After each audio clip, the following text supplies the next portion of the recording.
E o tema da minha mensagem hoje é batismo de fogo. Então vamos para o Evangelho de Mateus, capítulo 3, do versículo 10 até o 12. O texto sagrado diz: e o machado já está posto à raiz das árvores. Portanto, toda árvore que não produz bom fruto é cortada e lançada ao fogo. Eu batizo vocês com água para arrependimento, mas aquele que vem depois de mim é mais poderoso do que eu, do qual não sou digno de carregar as sandálias. Ele os batizará com o Espírito Santo e com fogo. Ele tem a pá em suas mãos, limpará a sua eira e recolherá o seu trigo no celeiro. Porém, queimará a palha num fogo que nunca se apaga. Eu quero tomar essas palavras de João Batista, fazendo menção e referência a Jesus, né? E quero usar justamente isso como o ponto de partida para o que vamos compartilhar hoje. A afirmação do versículo 11 é muito específica. Ele termina no final do versículo 11 falando a respeito de Jesus e diz: ele os batizará com o Espírito Santo e com fogo. Essa declaração de um batismo com fogo, não apenas com o Espírito Santo, ela tem sido, eu diria, ao longo dos séculos, alvo de muita controvérsia, de muita opinião diferente, né? Há muita divergência de aplicações a respeito disso, desde a época dos pais da igreja, né? Orígenes, por exemplo, e alguns dos pais da igreja, começaram a fazer uma mistura entre a declaração do versículo 10 e a do versículo 12, onde o fogo aparece como um elemento de juízo. Então, começaram a defender a ideia de que o batismo de fogo estaria relacionado com o juízo e com a condenação do inferno que é mencionada. Estou mencionando essa divergência porque há tempos atrás, né, ministrei esse assunto do batismo de fogo numa mensagem reduzida que tenho, né, semanalmente exibido no meu canal, que é o Sub-12, e eu percebi a controvérsia nos comentários, né? Gente dizendo que está tirando o texto do contexto, está falando do batismo de fogo como se fosse uma coisa diferente, e eu percebi diante dessa controvérsia a necessidade de gastar um tempo que normalmente não gastaríamos quando a ideia é ministrar aqui numa visão devocional, falando a respeito dessa controvérsia. É verdade que há, desde os pais da igreja, né, comentaristas que pressupõem que o batismo de fogo possa estar relacionado com esse juízo eterno e vindouro do inferno, mas a verdade é que a maioria dos comentaristas não concordam com isso, né? Quando você acessa materiais, comentários bíblicos extraordinários que nós temos na língua portuguesa, como de Matthew Henry, Norman Champlin, né, e o próprio Hernandes Dias Lopes, um dos maiores teólogos da nossa nação, você percebe que o posicionamento é muito distinto, né? Cito aqui uma breve frase do Hernandes Dias Lopes, traído do seu comentário.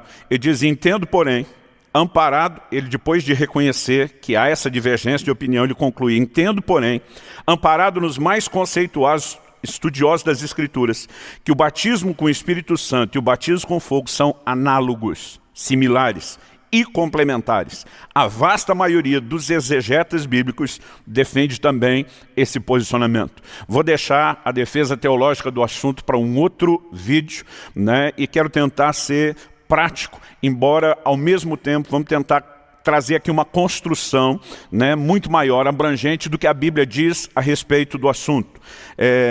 Alguns dos argumentos a favor do batismo, né, de fogo não sendo a condenação do inferno, que para mim são muito simples e podem ser apresentados aqui nessa introdução, é o seguinte: ambas são ações apresentadas ao mesmo grupo. João Batista está dizendo: ele vos batizará com o Espírito Santo e com fogo. Então, ele está se dirigindo a um grupo e dizendo: esse mesmo grupo que será batizado com o Espírito Santo será batizado com fogo. Se o batismo de fogo é uma condenação ao inferno, então quem é batizado no Espírito Santo está destinado a ir para o inferno. Não há como você separar o argumento de que ele está apresentando as duas coisas ao mesmo grupo de pessoas.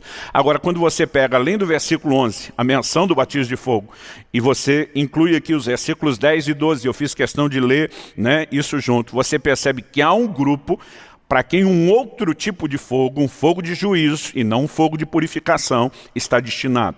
Uma segunda coisa a ser entendida é que ao longo das Escrituras, batismo não tem conotação negativa. Nem mesmo, né, em Lucas capítulo 12, verso 50, quando Jesus diz: existe um batismo pelo qual tenho de passar, e como me angustio até que o mesmo se cumpra. Ali nós podemos pegar um aspecto de sofrimento, mas não podemos chamar de algo negativo, né? Porque tratar a obra de Cristo como negativo seria muito contraditório. Em Marcos 10, 38, ele faz referência ao sofrimento e diz: será que, falando com Tiago e João, será que podem beber o cálice que eu bebo ou receber o batismo com que sou batizado? E eles vão responder que sim. Ele diz: ok, vocês vão participar disso.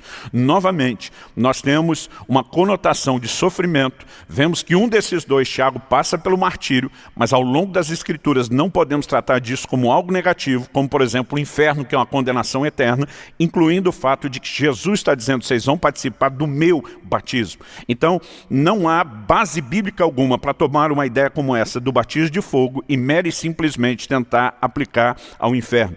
Em terceiro lugar, né, vi comentários quando postamos aquele sub-12, está desrespeitando a exegese, não está levando, né, a sério o contexto. Eu acho engraçado como às vezes alguns garotos na fé falam assim com tanta ousadia, como se não apenas fossem carregados de conhecimento, mas não tivessem sido ministrados nem sequer aquelas aulas básicas de educação e de respeito, né? Eu muitas vezes percebo e reconheço isso com tristeza, não porque a gente se importa com aquilo que estão falando, mas quando você percebe esse tipo de veneno sendo destilado, você descobre que o coração das pessoas não é correto, né? Nós podemos ter divergências de opinião, mas podemos viver aquilo que é bíblico, o amor e o respeito à pessoa. Eu aprendi dentro de casa que quando você discorda, você ataca ideias e não pessoas. Eu quero deixar aqui o conselho em especial ao nosso povo, porque normalmente quem nos ataca não está ouvindo esse tipo de coisa.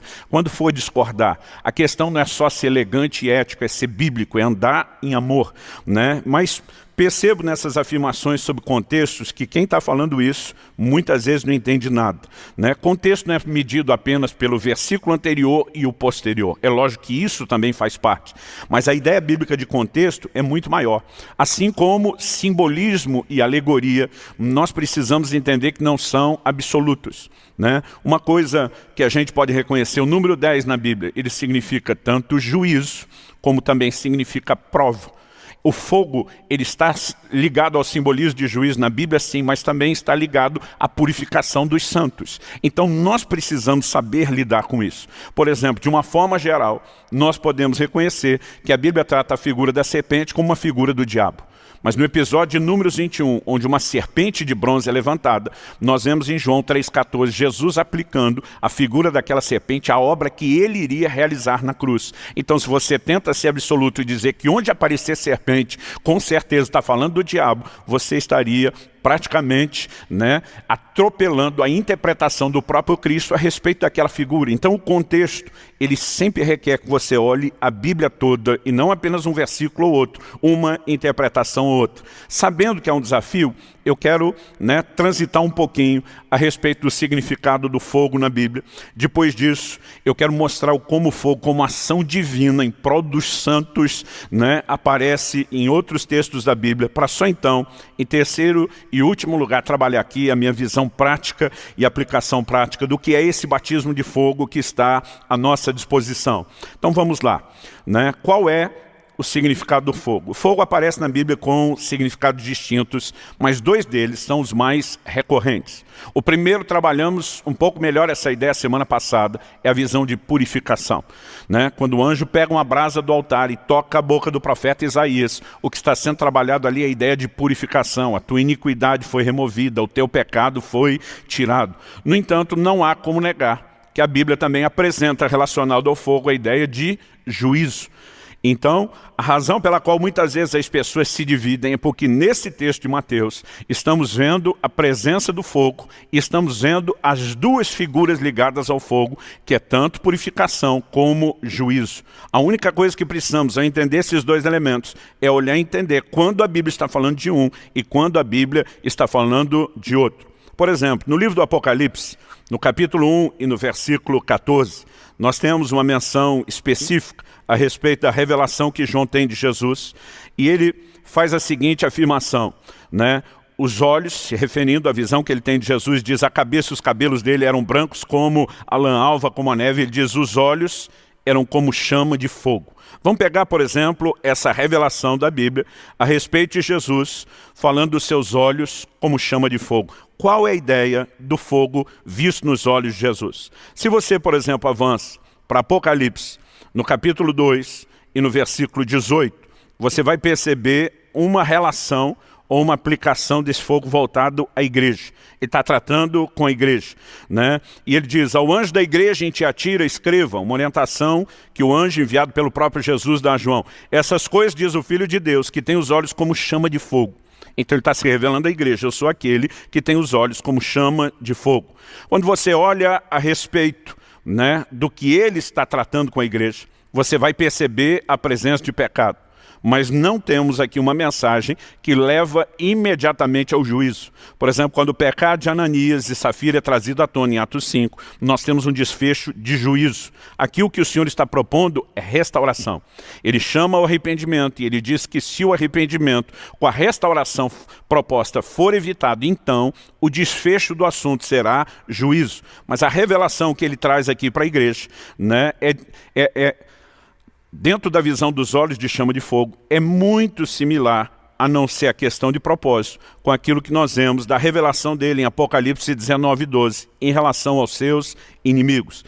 Em Apocalipse, no capítulo 19, no versículo 12, nós já temos menção do retorno do Senhor, né, de como ele vai tomar vingança contra os seus inimigos. E aqui, quando a Bíblia apresenta o Senhor Jesus, né, o verso 3 diz, está vestido com manto encharcado de sangue, seu nome é verbo de Deus, sabemos que está falando de Jesus.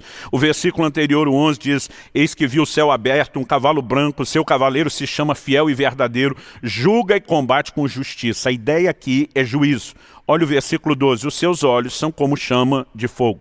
Em outras palavras, a mesma revelação dos olhos de fogo para a igreja, que tem a ver com a purificação do pecado, é a revelação onde, voltado para os ímpios, tem a ver com juízo. Nós precisamos entender dentro do fogo esses dois aspectos, né, e o como eles podem ter significado diferente para grupos diferentes. Por exemplo, em Zacarias capítulo 2, versículo 5, a Bíblia diz, eu, Senhor, serei um muro de fogo à vossa volta. Para quem ele está falando isso? Para o seu povo.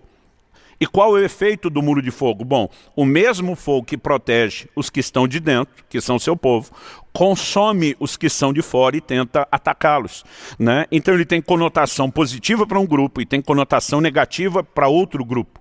Na verdade, não se trata apenas de dois simbolismos, mas do que está sendo liberado sobre quem. Então, é muito importante que a gente entenda isso. Quando Abraão está diante de Deus intercedendo por Sodoma e Gomorra, ele diz, o Senhor vai julgar o justo com o ímpio. Deus não trata esses dois grupos da mesma forma.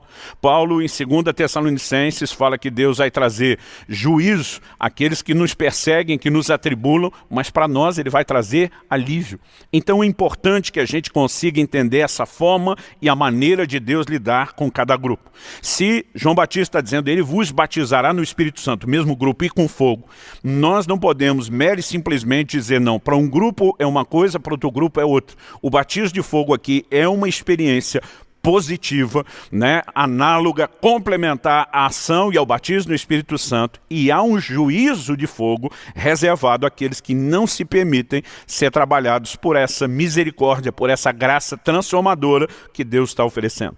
Se a gente for estabelecer um paralelo nas Escrituras sobre a aplicação de cada um dos dois, né, eu queria mencionar aqui textos onde o fogo aparece ligado à purificação, mas quero mencionar também textos onde o fogo aparece ligado ao juízo. Porque se é para construir contexto, então não vamos falar só do versículo anterior e posterior, vamos estabelecer a macrovisão bíblica. No Salmo 17:3, a oração de Davi é a seguinte, provas-me no fogo, e iniquidade nenhuma encontre em mim.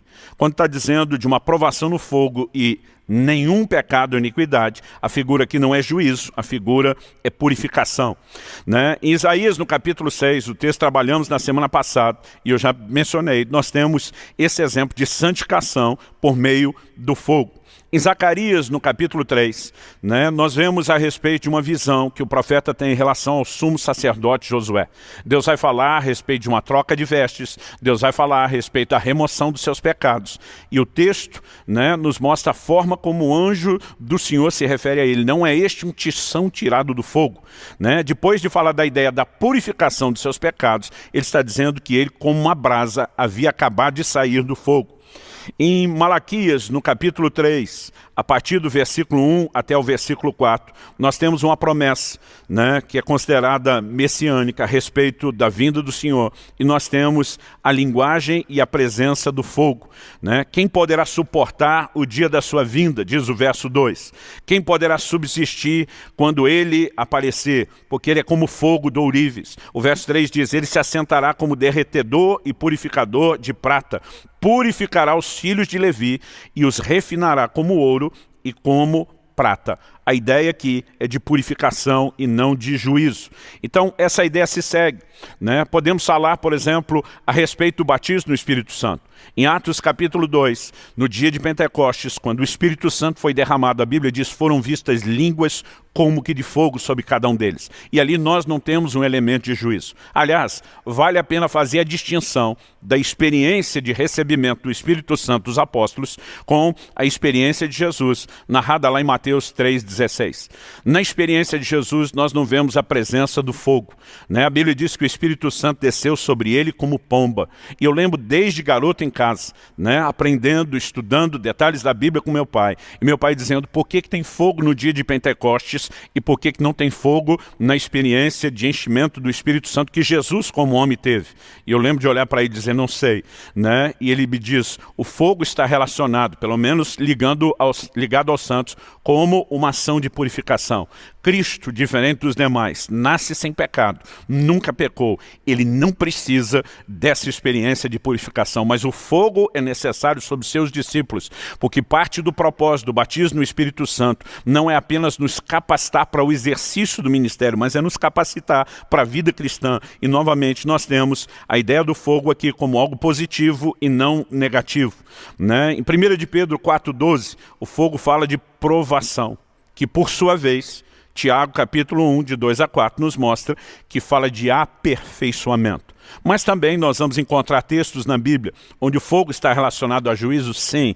E aqui eu não estou sendo exaustivo, não estou gastando, né, as referências todas. Estou mencionando algumas a título de exemplo. Então o fogo que destruiu Sodoma e Gomorra em Gênesis 19, 24, era um fogo de juízo, né? Em Levítico 10, 2, aquele fogo que sai do Senhor e mata os dois filhos de Arão, Nadab e Abiú, é uma manifestação de juízo. Em Números 16, 35, na revolta de Coré, Datã e Abirão, a Bíblia diz que saiu fogo do Senhor e matou 250 levitas que carregavam o incensário. É uma experiência de juízo. E 2 Reis, capítulo 1, versículo 10, nós vemos, né, Elias sendo abordado por um capitão enviado por Acabe com 50 soldados. Ele diz, desça fogo do céu e consuma vocês. E aqueles, né, 51 homens enviados por Acabe, em 2 momentos distintos isso acontece, né, foram literalmente incinerados por um fogo de juízo. Em Daniel, no capítulo 7, nos versículos 9 e 10, quando a Bíblia fala do ancião de dias, uma revelação de Deus assentado no trono de juízo, a Bíblia fala de um trono de fogo e que dele manava um rio de fogo antes dele começar a julgar. Então a ideia ali é juízo. Amós capítulo 7, versículo 4 diz, o Senhor chamou o fogo para exercer a sua justiça. Aqui é juízo, né? E podemos citar inúmeras referências bíblicas ligadas a um inferno que também é de fogo. Além desse texto de Mateus 3 que nós lemos, Mateus 5, 22, Mateus 13, 40, Mateus 18, 8, Mateus 25, 41, Marcos 9, 43, isso se estende até o Apocalipse, Apocalipse 14, 10, Apocalipse 20, 15, Apocalipse 21, 8, e aqui nós temos juízo. Então a pergunta é, fogo na Bíblia tipifica purificação ou juízo? Os dois. Dependendo o momento, dependendo o contexto, nós conseguimos entender qual é a sua obra. Agora, sempre que falamos da relação da pessoa do Espírito Santo com fogo. E falando do Espírito Santo, que vem para converter o pecador, para convencê-lo do pecado, da justiça e do juízo. Do mesmo Espírito Santo que está presente no novo nascimento. Tito 3,5 fala do lavar, da regeneração, né? Falando da obra santificadora do Espírito Santo nos santos. O fogo que está relacionado com ele sempre fala de purificação. Então, quando a Bíblia está falando, ele vos batizará com o Espírito Santo e com fogo, nós precisamos entender que o fogo é um dos símbolos da obra e da ação do Espírito Santo. E, nesse sentido, precisa ser visto como uma figura de purificação. Então, olhamos, por exemplo, para o Velho Testamento, que está carregado de simbologia. A palavra de Deus diz que a lei não tem a imagem exata das coisas, mas a sombra dos bens vindouros, né? Olhamos, por exemplo, para o tabernáculo, e o autor de Hebreus fala de verdadeiras alegorias estabelecidas ali, que projetam as verdades da casa de Deus que vivemos hoje em relação à igreja. E o que podemos perceber, né? No tabernáculo levantado por Moisés, havia, por instrução de Deus, um candelabro. Era uma peça de ouro puro batido com 7 lâmpadas que deveriam permanecer acesas o tempo todo. Há várias relações na Bíblia entre a figura do candelabro e a pessoa, a obra do Espírito Santo. Além de destacarmos que é aquele que traz luz e calor para a casa de Deus, né? Em Zacarias capítulo 4, verso 6, o Senhor pergunta ao profeta: o que é que você vê? Ele diz: eu vejo um candelabro de ouro. O Senhor diz: viste bem, não por força nem por violência, mas pelo meu Espírito. Há uma relação direta entre o candelabro e a figura do Espírito Santo. E ao longo da Bíblia ela se sustenta. Então, por exemplo, em Apocalipse, no capítulo 4 e no versículo 5, a Bíblia diz o seguinte: diante do trono estavam acesas 7 tochas de fogo, que são os 7 Espíritos de Deus, né? A mesma Bíblia, que em Efésios 4 vai dizer que há um só Espírito, fala de 7 tochas acesas, ou dos 7 Espíritos de Deus. Isso não é visto como se o Espírito Santo se multiplicasse ou desdobrasse em 7 pessoas, mas fala de aspectos da sua obra, do seu trabalho. É um candelabro, são 7 chamas. E é interessante que esse candelabro tinha que ser mantido aceso continuamente. Quando chega no Novo Testamento, 1 Tessalonicenses 5,19 diz: não apagueis o Espírito. Está dizendo que da mesma forma como o candelabro tinha que ser mantido continuamente aceso, aquela chama acesa, nós também não podemos apagar o Espírito. Além de ser uma referência à figura do candelabro, também nos mostra que a obra do Espírito Santo é comparada mais uma vez com fogo. Ele precisa ser mantido aceso. Então, a pergunta, né, prática é: como fazer a aplicação correta do significado? Pelo contexto abrangente, pelo todo da Bíblia. Então, quando falamos a respeito dessas coisas, eu acredito que fica mais fácil, né, a gente avançar no entendimento bíblico. Então, depois de trabalhar aqui a ideia do significado do fogo na Bíblia, na palavra de Deus, eu acredito que agora a gente pode, em segundo lugar, reconhecer, né, como o fogo, como ação divina, aparece em outros textos. Então, vamos lá. Em Gênesis, no capítulo 15, e no versículo 17, a Bíblia diz que Abraão viu um fogo andando entre as partes do sacrifício que ele iria oferecer no momento em que Deus se manifesta para estabelecer com ele uma aliança. Em Êxodo, no capítulo 3, no versículo 2, nós vemos que o Senhor aparece a Moisés numa chama de fogo, numa sarça que arde, queima, mas não se consome. Em Êxodo, no capítulo 13, no versículo 22, a Bíblia diz que Deus ia à frente do seu povo numa coluna de fogo. Em Êxodo 19, 18, diz que, né, o relato bíblico nos mostra que Jeová desceu em fogo sobre o cume do Sinai. Em Êxodo 24, de 16 a 18, de novo, a glória do Senhor no Monte Sinai é apresentada como fogo. Podemos ainda destacar momentos em que fogo veio diretamente do céu sobre sacrifícios que lhe foram apresentados, o que, quando esse fogo é enviado do céu, tem sempre a ideia de aceitação, não de juízo. Então, na inauguração do tabernáculo, Levítico 9, 23 e 24, tabernáculo de Moisés, teve um fogo de Deus, vindo diretamente de Deus, para acender o altar. Em Juízes 6, 21, nós lemos que o anjo do Senhor fez sair fogo da pedra e recebeu a oferenda de Gideão. Em 1 Reis 18, 38, no sacrifício de Elias no Monte Carmelo, a Bíblia diz: desceu fogo dos céus. Em 1 Crônicas 21, 26, nós vemos a mesma coisa acontecendo com o sacrifício de Davi no Monte Moriá. Em 2 Crônicas 7, 1, na inauguração do templo de Salomão, temos um evento semelhante ao da inauguração do templo de Moisés, e fogo procede do Senhor. A Bíblia diz em Deuteronômio 4:24, esse texto é citado em Hebreus 12:29, no Novo Testamento, que Deus é fogo consumidor. E quando você olha o texto, né, você percebe que o contexto fala primeiro de purificação para os seus, depois de juízo para aqueles que não se permitem ser purificados. Em Jeremias 23:29, nós temos a relação do fogo até com a própria palavra de Deus. Né? A Bíblia diz, não é a minha palavra fogo, diz o Senhor. E você sabe que a palavra de Deus tem ação santificadora. Na oração de Jesus, em João 17:17, ele diz, Pai, santifica-os na verdade. A tua palavra é a verdade. Então não dá para separar a ideia do fogo com santificação, com purificação, e também não dá para separar de juízo. Agora, o que nós não podemos é misturar. Né? A palavra de Deus nos mostra, né, elementos muito distintos de para quem é oferecida a purificação e para quem é oferecido o juízo. Qual o sentido de João Batista dizer, ele vai batizar com o Espírito Santo e com fogo, o mesmo grupo vai receber as duas coisas, e o fogo ser a condenação. Né? Então quem é batizado no Espírito Santo iria para o inferno, é justamente experimentar uma ação específica do fogo para que a outra não precise ser experimentada. Né? No Evangelho de João, no capítulo 15, Jesus fala que a vara que não permanece nele, que é cortada da videira, ela seca e depois vai ser lançada no fogo. Ali o fogo é juízo. Né? Foi desperdiçada a obra que o Senhor Jesus oferece, então o que sobra no final é juízo. Mas obviamente, Deus não começa disponibilizando o fogo do juízo. O fogo do juízo é apenas para quem rejeita o fogo purificador que ele disponibiliza. Então, quando a gente vai entendendo e estabelecendo essa visão, fica um pouquinho mais fácil de compreender esse batismo de fogo como algo que está disponível ao cristão. Então aqui eu entro no meu terceiro e último tópico da mensagem e vamos tentar trazer a aplicação prática. Acho que uma das coisas que podemos começar mencionando é que Hebreus capítulo 6, ali a partir do versículo 1, onde a Bíblia fala dos rudimentos da doutrina de Cristo, dos princípios elementares da nossa fé, a palavra de Deus nos fala, além do arrependimento de obras mortas, da fé em Deus, né, a palavra de Deus nos fala da doutrina de batismos, está no plural. Outro dia alguém falou, pastor, doutrina de batismo está no plural, né, batismos. Mas Efésios 4 diz, há um só batismo. Né? Qual é a diferença disso? Falei, bom, o mesmo texto de Efésios diz, há um só Deus, um só Espírito, e ao mesmo tempo que há um só Deus, esse único Deus, ele se manifesta e revela em três pessoas. Há um só batismo, né? Não tem a ideia de limitar a quantidade.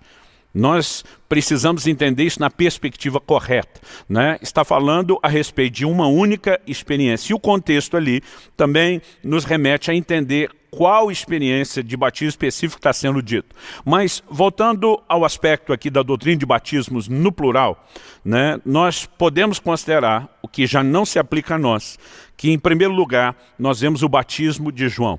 Né? João diz, eu batizo para arrependimento. Em Atos 19:4, Paulo explica aos cristãos dizendo, olha, João veio praticando um batismo de arrependimento. E deixa claro, aquele batismo era parte de um anúncio e preparação para a vinda do Messias, o Cristo. O Cristo já veio, ele estabeleceu o seu próprio batismo. Então é a partir de Cristo que nós vamos ter uma pluralidade de batismos que precisa ser entendido.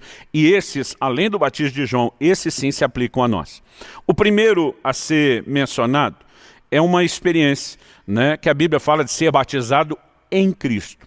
Jesus fala a respeito de batizarmos as pessoas na água, mas há um batismo que é chamado de um batismo em Cristo.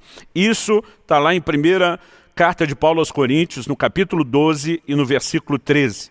Esse texto sagrado nos revela o seguinte, Paulo diz, pois em um só Espírito, todos nós, todos os crentes, fomos batizados em um só corpo, quer judeus, quer gregos, gentios aqui quer dizer, quer escravos, quer livres, e a todos nós foi dado beber de um só Espírito.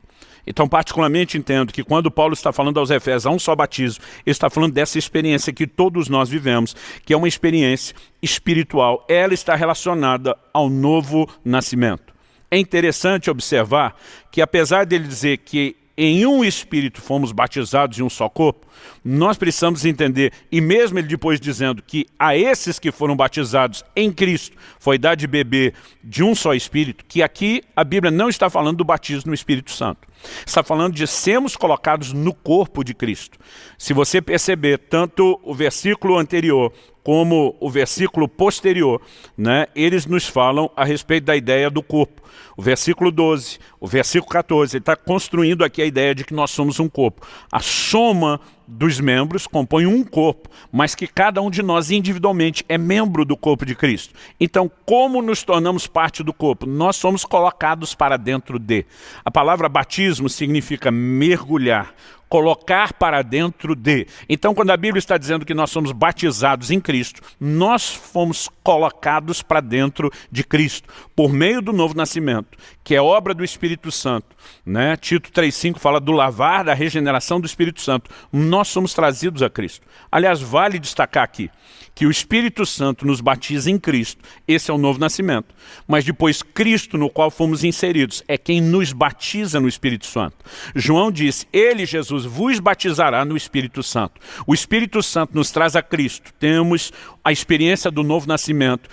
Passamos a beber do Espírito Santo, ele mora em nós. Mas agora há uma outra experiência mais profunda que Jesus nos permite ter, e é ele quem nos mergulha no Espírito Santo.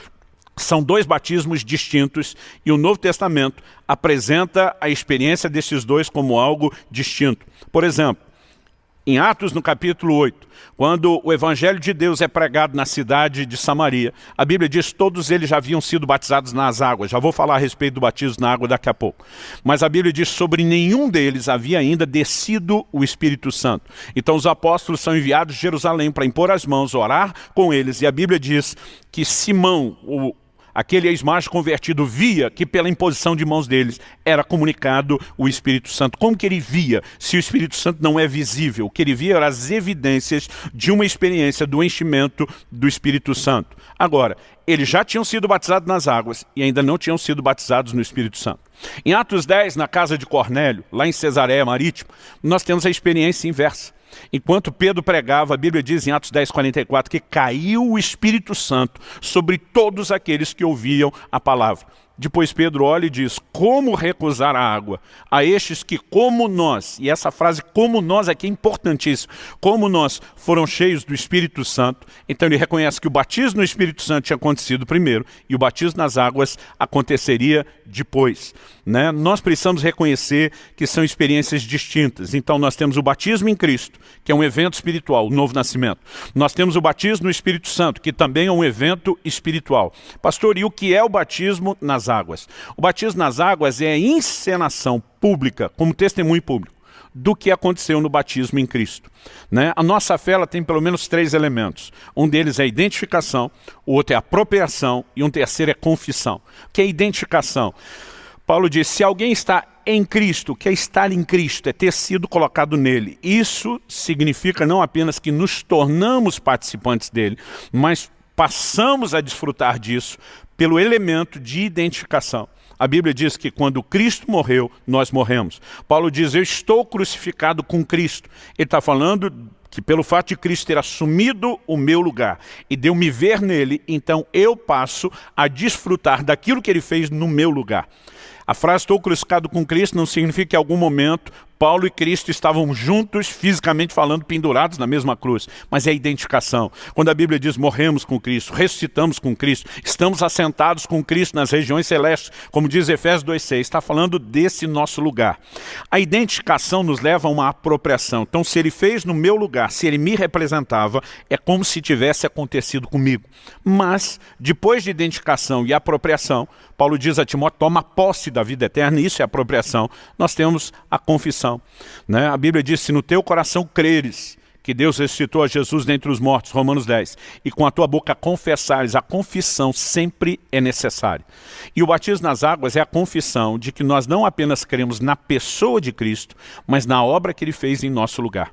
Então a palavra de Deus nos mostra com muita clareza lá em Romanos 6 que nós fomos sepultados com ele na sua morte. Quando mergulhamos a pessoa nas águas, estamos testemunhando a sua morte e o sepultamento com Cristo. Quando tiramos essa pessoa das águas, eu sempre brinco que a parte de tirar é muito importante, nós estamos testemunhando a sua ressurreição com Cristo para andar em novidade de vida. O batismo nas águas não é uma experiência espiritual, ele simplesmente é o testemunho testemunho de qual foi a experiência de ter nascido de novo e ter sido batizado em Cristo, inserido em Cristo. Tem gente que diz, não, eu nasci de novo no dia do batismo. Não, naquele momento nós testemunhamos porque houve um novo nascimento e qual é a fé que temos. Mas a experiência de ser batizado em Cristo, o novo nascimento é espiritual. O batismo nas águas ensina isso.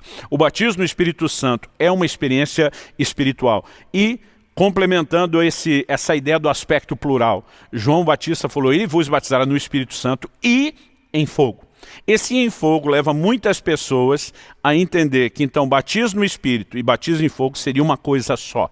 Eu particularmente discordo, né? Sustento aqui as palavras do reverendo Hernando Dias Lopes de que as duas experiências são análogas e são complementares. Particularmente eu creio que o batismo de fogo pode ser experimentado junto com o batismo no Espírito Santo, mas não é necessariamente a mesma experiência. Em relação ao batismo no Espírito, vamos lembrar que em Atos capítulo 1, versículos 4 e 5, a Bíblia nos mostra que nos últimos dias de Jesus com seus discípulos, antes de ser assunto aos céus, o texto sagrado nos fala dessa conversa, diz, e comendo com eles, deu-lhes essa ordem, não se afastem de Jerusalém, mas esperem a promessa do Pai, a qual vocês ouviram de mim, porque João, na verdade, batizou com água, mas vocês serão batizados com o Espírito Santo dentro de poucos dias. Né? O Senhor Jesus está dizendo, João batizou com água. E vocês lembram que enquanto fazia isso, ele prometeu que eu batizaria no Espírito Santo. Pois bem, está chegando a hora. Mas temos também a mesma promessa de João, a qual Jesus se referiu, como um batismo de fogo. Então, já demonstrei que esse batismo de fogo de Mateus 3,11 não é o fogo eterno da condenação do inferno de Mateus 3,12 para aqueles que rejeitaram essa experiência. Mas, repito aqui, acredito que também não seja necessariamente uma única experiência com o batismo no Espírito Santo. Pastor, mas em Pentecostes, nós não vemos eles sendo batizados no Espírito Santo e também a presença do fogo? É verdade. Atos 2, 3 e 4 diz, e apareceram distribuídas entre eles línguas como que de fogo, as quais pousaram sobre cada um deles. Todos ficaram cheios do Espírito Santo. Começaram a falar em outras línguas, segundo o Espírito lhes concedia que falassem. Nós vemos a presença do fogo. Agora, quais são as contestações a transformar isso numa única experiência? Em Éfeso, nós podemos ler isso em Atos 19, 5 e 6.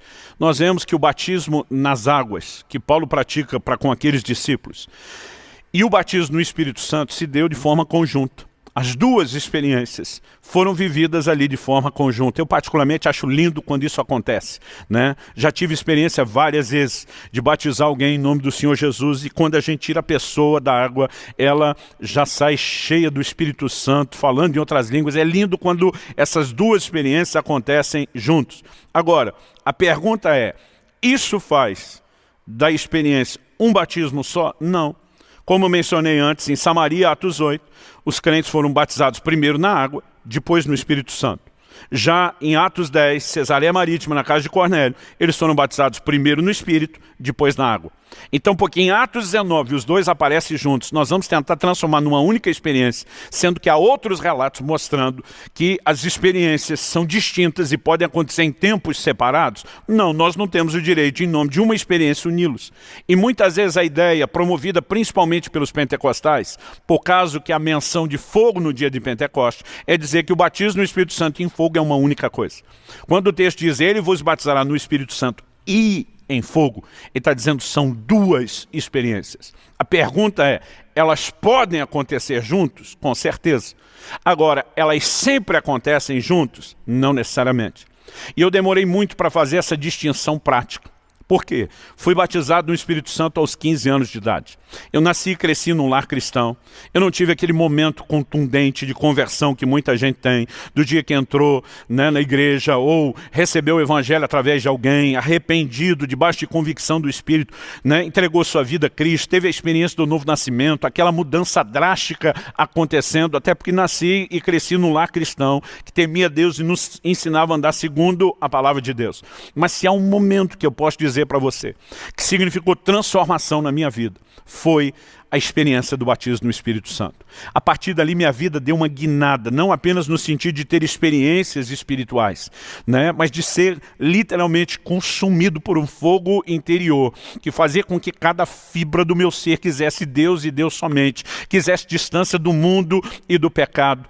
Hoje, né, sem gastar tempo demais, eu entendo, baseado em toda a convicção que eu tenho na palavra de Deus, que a minha experiência do batismo no Espírito Santo foi também uma experiência de um batismo de fogo.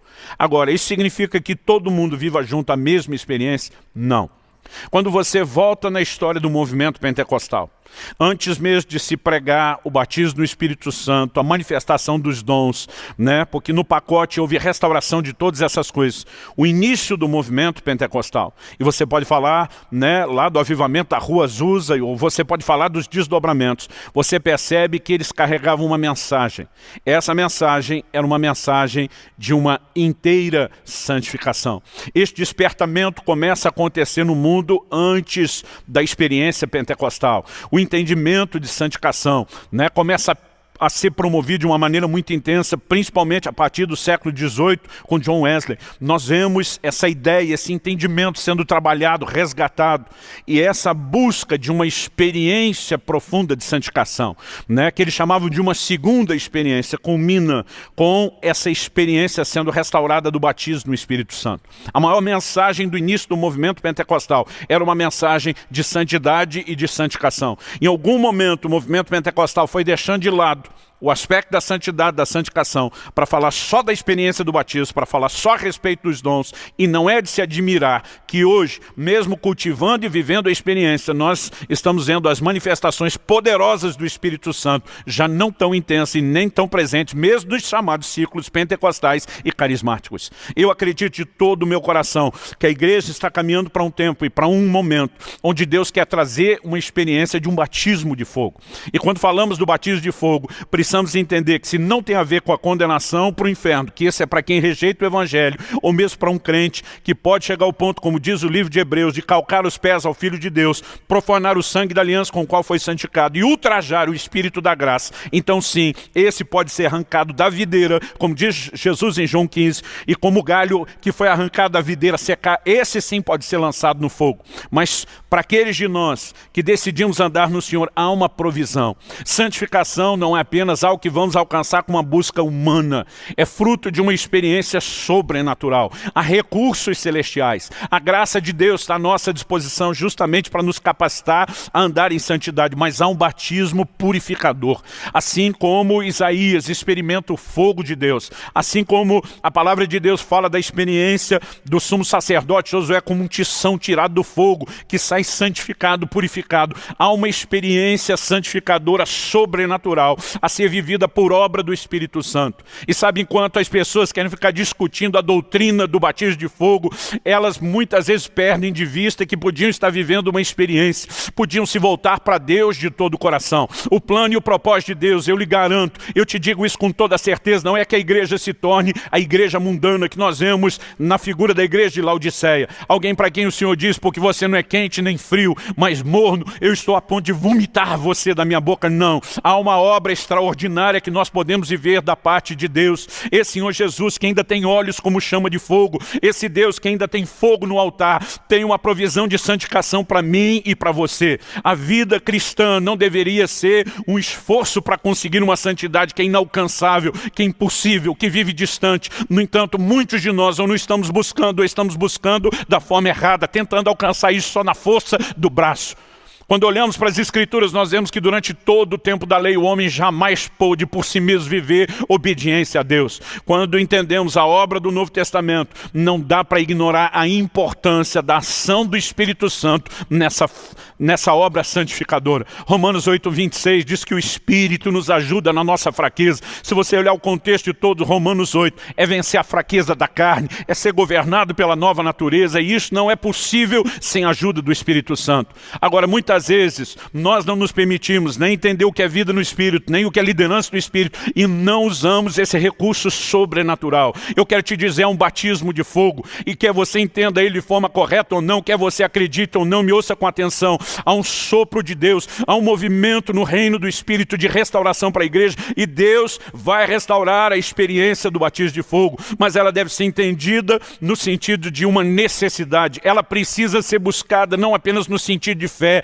mas de uma atitude de confiança, de dependência de Deus, e acredite, ela pode ser experimentada. Muitas vezes eu ficava frustrado, vendo pessoas dizendo, eu tive uma experiência com batismo no Espírito Santo, mas eu olhava e dizia, onde está aquelas evidências transformadoras tão fortes que eu assisti na minha própria vida, na vida de tanta gente? O que durante muito tempo eu demorei a perceber é que alguns, apesar de terem recebido aquilo que os capacita, os habilita para o serviço, nunca se permitiram ser tocados de uma forma mais profunda. Às vezes por ignorância, às vezes por falta de busca, são vários elementos que não é a minha intenção discutir aqui. O importante é que a gente termine dizendo, há uma experiência sobrenatural, ela precisa ser buscada. Eu tenho orado e clamado a Deus, não apenas sobre a nossa igreja local aqui em Curitiba, eu tenho orado que essa manifestação venha sobre a igreja brasileira, que essa manifestação venha sobre as nações, e eu acredito que Deus quer abrir e ampliar o nosso entendimento para viver uma expressão sobrenatural,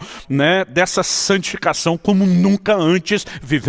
Olhamos nas Escrituras e vemos pessoas, né, como Daniel e os seus amigos, que no seu coração decidiram não se contaminar, que se posicionaram para Deus e estavam muitas vezes dependendo apenas de uma decisão e um esforço, e já viviam o socorro de Deus como Isaías vivenciou. Mas nós temos uma promessa, nós temos uma provisão na pessoa do Espírito Santo, e a pergunta é, por que não usá-la? Por que não buscá-la? Eu quero te encorajar hoje, né, a simplesmente sair desse culto, não apenas com entendimento, bom, então existe um batismo de fogo, ele é purificador, mas a se permitir desejar e a buscar isso. Na verdade, eu gostaria que nós pudéssemos terminar com um momento de oração. Embora essa experiência possa acontecer em qualquer outro momento que não seja o final dessa reunião, a pergunta é, por que não acreditar que ela pode ser vivida ou experimentada agora?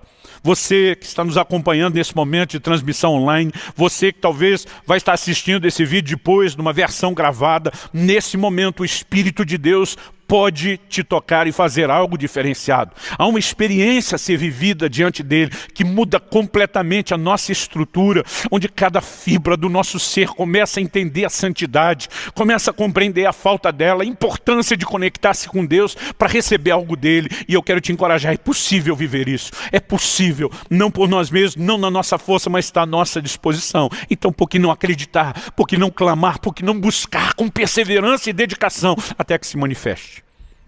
Vamos começar essa busca exatamente agora. Eu sei que há pessoas acompanhando essa mensagem que se afastaram do Senhor Jesus e estão precisando de reconciliação. O interessante é que enquanto você ouve essa mensagem, eu tenho certeza que o Espírito Santo está trazendo convencimento interior para que você se arrependa.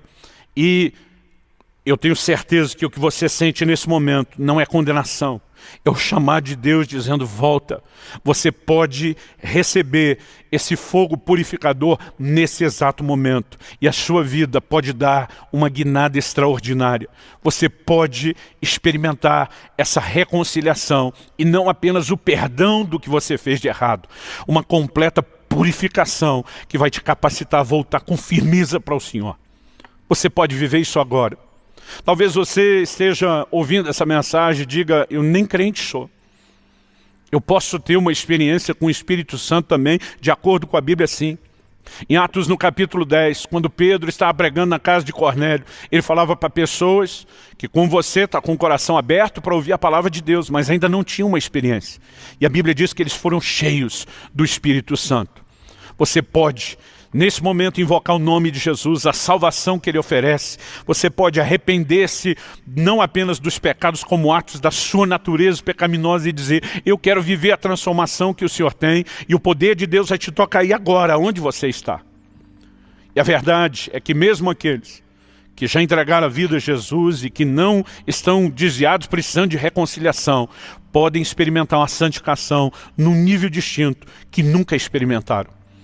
Então não importa qual é a sua necessidade, eu quero te encorajar a orar e clamar a Deus. Eu quero fazer uma oração primeiro, mas depois os músicos vão estar ministrando e você não precisa necessariamente cantar com eles. É lógico que mesmo enquanto você canta e adora, o Espírito Santo pode fazer algo, mas você também pode aproveitar esse momento para orar e clamar a Deus.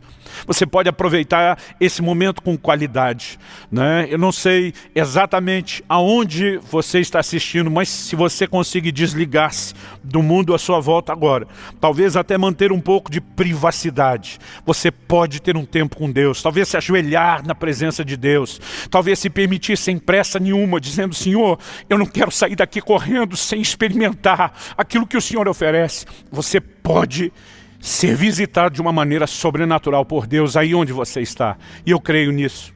Espírito Santo, a Tua palavra foi anunciada e comunicada. E apenas nos preocupamos em comunicá-la, porque o Senhor tem sinalizado aquilo que quer fazer nas nossas vidas. Então, nós oramos e clamamos agora. Precisamos de uma experiência mais profunda de santificação. Precisamos do fogo purificador para que não seja necessário no futuro lidar com o fogo do juízo. E nós oramos e clamamos no nome do Senhor Jesus, que os céus se abram sobre cada pessoa agora, que o Teu Espírito as envolva. Nós oramos não apenas por perdão de pecados, nós oramos não só pelo enchimento do Espírito, nós oramos, Senhor, por um nível profundo de santificação, um nível de consciência, de arrependimento como nunca antes, um nível, ó Deus, de um toque que só o Senhor, de forma sobrenatural, pode produzir nas nossas vidas.